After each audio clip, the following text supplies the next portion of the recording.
E questo forse è il segnale più evidente della lenta riapertura delle nostre comunità. Il PUT attorno a Treviso è nuovamente trafficato, anche se rispetto al passato a contorno dell'immagine c'è l'immancabile mascherina. Si vede più traffico in giro, c'è un po' di movimento, però il lavoro comunque stenta. Il punto di vista del tassista, sempre in strada, con le imprese che continuano seppur a fatica a riaprire e la gente che torna ad utilizzare il trasporto pubblico con le nuove regole e soprattutto i distanziamenti. Gli autobus pensavo che erano pieni, invece non va bene, dai, c'erano 2 o 3 persone, sì. Poi c'ho bollini. Sì, ci si siede alternativamente. Un'entrata si entra da di qua e si esce dalla porta di mezzo.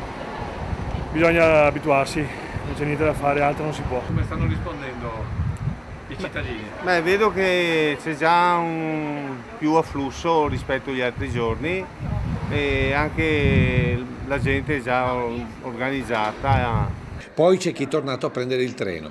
Come ci si sente a salire in un treno ai tempi del coronavirus? Un po' in disagio.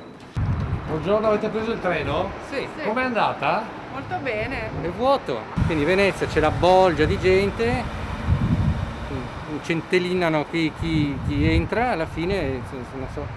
Sì, noi devo dire è andato tutto liscio.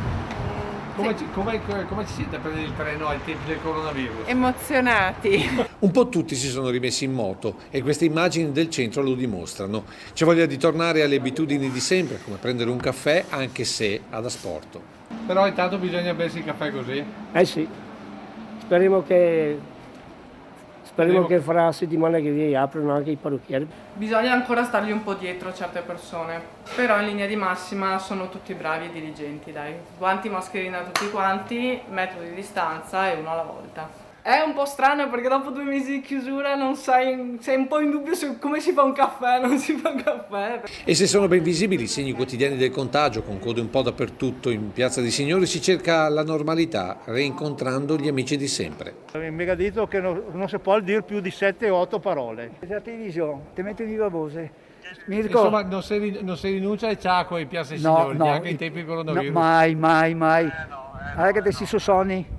Ed è proprio vero, anche al tempo del contagio potete togliere tutto ai trevigiani, ma non la ciaccola in piazza.